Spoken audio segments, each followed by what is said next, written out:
देशात लोकसभा निवडणुकीचे वारे वाहत आहेत आणि अगदी वेगवेगळ्या गोष्टींवरती प्रत्येकाला बोलायचं आहे। मी आत्ता गणपतीपुळ्यात आहे, अर्थात सुट्टी आहे, वीकेंड आहे म्हणून एक गर्दी होईल अशी अपेक्षा होती।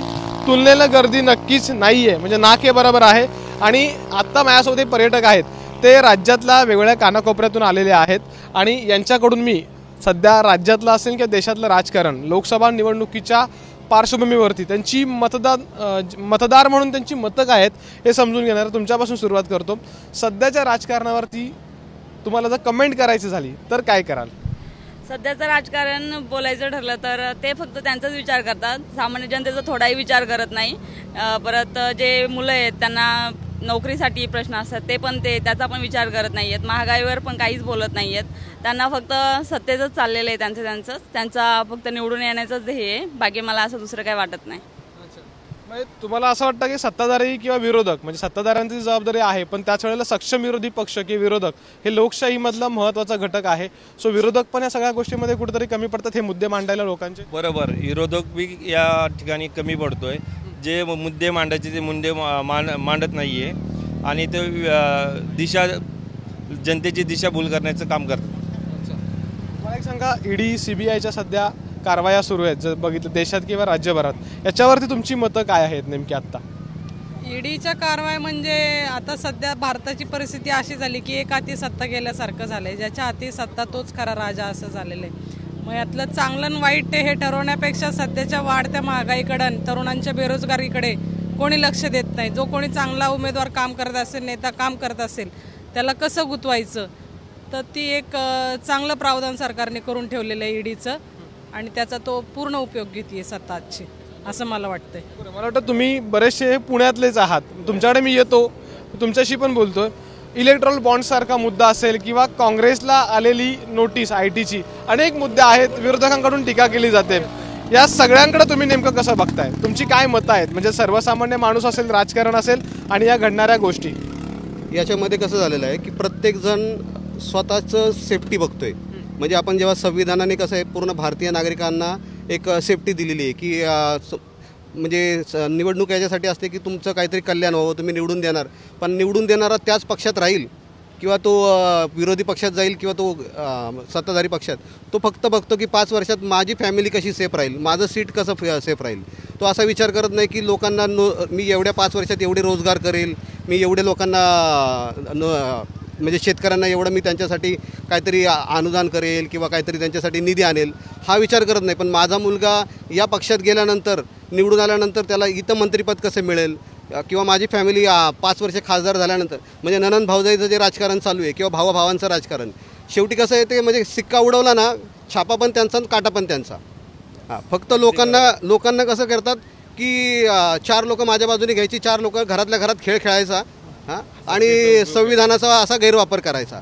आणि याचा उपयोग काय? मग तुम्ही जर मला एवढे जर म्हणजे हे जे ईडीचे याचे जे छापे आहेत, तुम्ही जर बघाल की 8-10 दिवसांनी ईडीचा छापा पडल्यानंतर 8-10 दिवसांनी प्रत्येक पक्षाला निधी दिला जातोय।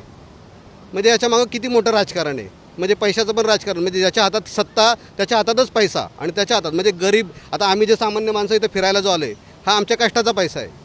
आम्ही प्रत्येक घेताना विचार करतो की अरे इथे 100 रुपये होतात, तर तिथं यांचं काही घेणं देणं नाही आहे। इथं किती निधी वाया जातोय आणि किती निधी, म्हणजे तुम्ही बघाल रस्ता खोदला जातो, परत त्याच्यानंतर दुसरा कोणतरी येतो, परत काहीतरी हे करतो। म्हणजे तुम्हाला असं म्हणायचं की सर्वसामान्यांचं काही कोणाला पडलं नाहीये, गृहिणी म्हणून सध्याच्या सगळ्या ज्या काही घडामोडी सुरू आहेत, कारण की कसं आहे किती काही झालं तरी आपल्या रोजच्या आयुष्याशी राजकारणाचा संबंध हा येतो, म्हणजे आपण ते नाकारू शकत नाही, म्हणून हा प्रश्न पडतोय तुम्हाला, म्हणजे मला तुम्हाला विचारायचं आहे। सर, खरं तर आता राजकारण पाहिलं ना, ह्या शब्दाचीच भीती वाटते। म्हणजे राजकारण हा शब्दच इतका भयंकर झाला ना की म्हणजे नकोच वाटतं। कोणत्याही पक्षाविषयी मला कोणतेच हे नाही आहे, पण सामान्य जीवन जगताना आम्ही रोजचं जे स्ट्रगल करतो ना, आता पाण्यापासून जर पाहतात आमच्याकडे 8-8 दिवस जर पाणी नसेल तर मग हा किती मोठा, आणि ठराविक ठिकाणी पाणी येतं, ठराविक ठिकाणी पाणी येत नाही का, तर आम्ही बोलतो म्हणून आमच्यावरती राग धरला जातो। म्हणजे हे छोटंसं राजकारण मी तुम्हाला सांगते की समाज जीवन जगत असताना म्हणजे रोजच्या जीवनात येणारी एक घटना सांगितली मी तुम्हाला। तुम्ही आलात कुठून? मी पुण्यावरून आले सर। मॅडम, कोल्हापुरातले काही तरुण आहेत, त्यांच्याशी मी बोलणार आहे, मी तुमच्याकडे येतोच आहे। मला सांगा, तू तरुण आहेस, म्हणजे कोल्हापुरात ना आलात, आता शाहू महाराज अगदी राजकारणात उतरलेत, उमेदवारी त्यांना मिळालेले आहे, सगळ्या घडामोडींकडे म्हणजे कोल्हापूरकरांची मतं परत एक वेगळे असतात. काय वाटतंय तुला सगळ्या राजकारणावरती अगदी थोडक्यात?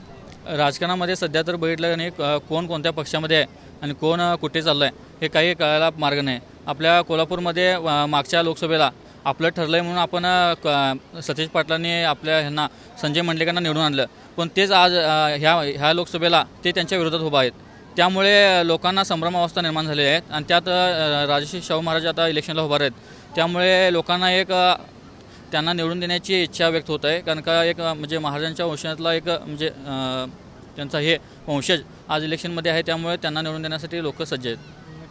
तर ही मतं आहेत. मी अजून काही कमेंट्स घेण्याचा एक शेवटची कमेंट घेण्याचा प्रयत्न करतोय.